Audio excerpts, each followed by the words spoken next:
నెల్లూరు జిల్లాలో వైసీపీకి కోలుకోలేని ఎదురుదెబ్బ తగిలింది. అందరూ ఊహించినట్లుగానే వేమిరెడ్డి ప్రభాకర్ రెడ్డి పార్టీకి గుడ్ బై చెప్పేశారు. గత 2 ఎన్నికల్లో జిల్లా పార్టీకి అండగా ఉంటూ వచ్చిన బిగ్ షాట్ వైసీపీతో తెగతెంపులు చేసుకున్నారు.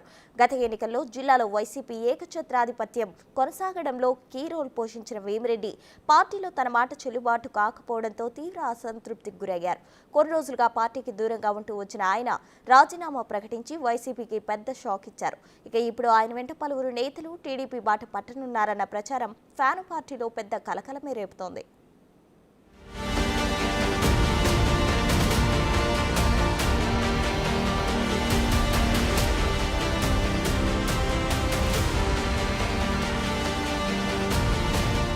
వేమిరెడ్డి ప్రభాకర్ రెడ్డి వైసీపీ రాజ్యసభ సభ్యుడిగా రిటైర్డ్ కానున్న ఆయన నెల్లూరు జిల్లా రాజకీయాల్ని శాసిస్తుంటారు. గత ఎన్నికల్లో వేమిరెడ్డి అండదండలతో వైసీపీ ఆ జిల్లాలో క్లీన్ స్వీప్ చేయగలిగింది.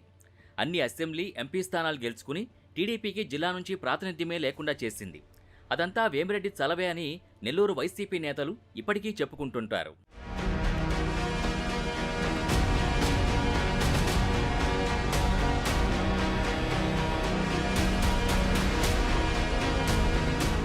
వైఎస్ రాజశేఖర రెడ్డి అభిమానిగా రాజకీయాల్లోకి ప్రవేశించిన వేమిరెడ్డి ప్రభాకర్ రెడ్డి 2014 ఎన్నికల్లో వైసీపీ అభ్యర్థుల విజయం కోసం తీవ్రంగా కృషి చేశారు. బడా ఇండస్ట్రియలిస్ట్ అయిన వేమిరెడ్డి తనకున్న పరిచయాలతో 2014 ఎన్నికల్లో రాష్ట్ర వ్యాప్తంగా పారిశ్రామికవేత్తలు, పెట్టుబడిదారులు, పార్టీ అభిమానుల నుంచి వైసీపీకి ఫండ్స్ రైజ్ చేసి పెట్టారు. ఆ ఎన్నికల్లో వైసీపీ అధికారంలోకి వచ్చి ఉంటే అప్పట్లోనే వేమిరెడ్డి ప్రభాకర్ రెడ్డికి రాజ్యసభ స్థానం దక్కేదన్న టాక్ ఉంది. పార్టీ ఓడిపోవడంతో వేమిరెడ్డిని పక్కన పెట్టిన జగన్ 2016లో విజయసాయిరెడ్డిని రాజ్యసభకు పంపారు. దాంతో జగన్పై కినుకు వహించిన వేమిరెడ్డి ప్రభాకర్ రెడ్డి ఆ ఏడాది రాజ్యసభ ఎన్నికలకు ముందే వైసీపీకి దూరమయ్యారు. ఈ సమయంలో ఆయన టీడీపీలో చేరడానికి రెడీ అయ్యారు. రాజ్యసభ సీట్ ఇస్తామంటే పార్టీలో చేరతానని వేమిరెడ్డి షరతు పెట్టారు. అవసరమైతే విజయసాయి పోటీ చేస్తున్న 3వ స్థానానికి పోటీకి దిగుతానని, మొత్తం ఎన్నికల నిర్వహణ భారం తానే మోస్తానని వివరించిన అప్పట్లో టీడీపీ అధినేత చంద్రబాబు అంగీకరించలేదు. ముందు పార్టీలో చేరండి, పనిచేయండి, ఆ తర్వాత ఆలోచిద్దామనడంతో వేమిరెడ్డి ప్రభాకర్ రెడ్డి వెనక్కి తగ్గాల్సి వచ్చింది. తర్వాత 2018లో 3 రాజ్యసభ స్థానాలు ఖాళీ అవడంతో జగన్ వేమిరెడ్డిని పిలిచి మరీ రాజ్యసభకు పంపారు.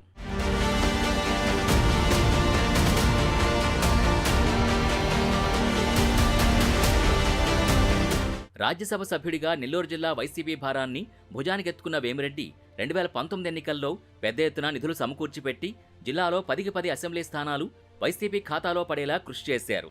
తర్వాత మారుతున్న పరిణామాలతో వేమిరెడ్డిని రానున్న ఎన్నికల్లో నెల్లూరు లోక్సభ స్థానం నుంచి పోటీ చేయించాలని వైసీపీ అధ్యక్షుడు నిర్ణయించారు. ముందు తటపటాయించిన తర్వాత షరతులతో దానికి ఒప్పుకున్నారాయన.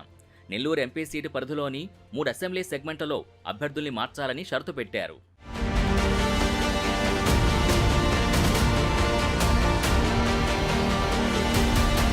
ముఖ్యంగా నెల్లూరు సిటీలో సిట్టింగ్ ఎమ్మెల్యే, మాజీ మంత్రి అనిల్ కుమార్ యాదవ్ని మార్చి తీరాల్సిందేనని ఆయన పట్టుబట్టారు.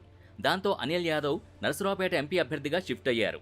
ఆ క్రమంలో నెల్లూరు సిటీ సీటుని తాను సూచించిన అభ్యర్థిగా కేటాయిస్తారని వేమిరెడ్డి భావించారు. ఆ నమ్మకంతోనే తన భార్య ప్రశాంత్ రెడ్డి పేరుతో పాటు మరో వ్యాపారవేత్త పేరుని ప్రతిపాదించారు.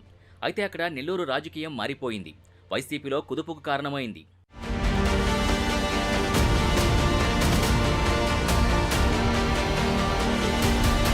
వేమిరెడ్డి ప్రతిపాదనల్ని పక్కన పడేసిన వైసీపీ పెద్దలు నెల్లూరు సిటీ అభ్యర్థిగా నెల్లూరు డిప్యూటీ మేయర్ ఖలీల్ అహ్మద్ని ఖరారు చేశారు. ఖలీల్ అహ్మద్ అనిల్ యాదవ్ అనుచరుడు. ఆ మాజీ మంత్రే ఖలీల్ అభ్యర్థిత్వాన్ని ఖరారు చేయించారు. దాంతో జిల్లా వైసీపీ అధ్యక్ష బాధ్యతలు కూడా చూస్తున్న వేమిరెడ్డి హర్ట్ అయ్యారు. జిల్లా పార్టీ ప్రెసిడెంట్ అయినా తనకు మాట కూడా చెప్పకుండా నెల్లూరు సిటీ అభ్యర్థిని ఖరారు చేయడంతో ఫ్యామిలీతో కలిసి జిల్లా నుంచి సడన్గా మాయమైపోయారు.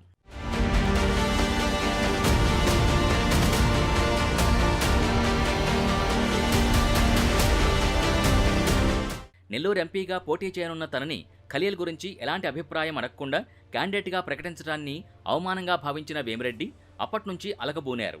వైసీపీ నాయకులకి, తన అనుచరులకు ఎవరికీ అందుబాటులో లేకుండా సైలెంట్ అయిపోయారు. వైసీపీ ముఖ్య నాయకులు ఫోన్లు చేసినా స్పందించటం లేదు. అయితే తర్వాత రాజ్యసభ సమావేశాల్లో కనిపించినా ఆ టైంలో అక్కడికి వెళ్లిన జగన్కి ముఖం చాటేశారు. మరోవైపు అటు వైసీపీ రాష్ట్ర నాయకులు వేమిరెడ్డిని మళ్లీ బుజ్జగించే ప్రయత్నం చేసినప్పటికీ వేమిరెడ్డి మాత్రం మెట్టు దిగలేదు. ఇక ఇప్పుడు తన డెసిషన్ ప్రకటించేశారు. వైసీపీకి గుడ్ బై చెప్పేశారు. ఇప్పటికే చంద్రబాబుతో టచ్లోకి వెళ్లిన వేమిరెడ్డి ఆ పార్టీలో అంతా సెటరైట్ చేసుకున్నాకే నిర్ణయం ప్రకటించారట. ఆ క్రమంలో ఆయన భార్యకు కోవూరు అసెంబ్లీ టికెట్ ఖరారైందంటున్నారు. ఆయన టీడీపీలో చేరిక ముహూర్తం ఖరారైతే ప్రకాశం, నెల్లూరు జిల్లాలకు చెందిన పలువురు నేతలు ఆయన వెంట నడవడానికి రెడీగా ఉన్నారట. మొత్తానికి వేమిరెడ్డి నిర్ణయం నెల్లూరు జిల్లా వైసీపీ నేతల్ని ఉలిక్కిపడేలా చేస్తే టీడీపీ నేతలు మాత్రం తెగ హ్యాపీ అయిపోతున్నారు.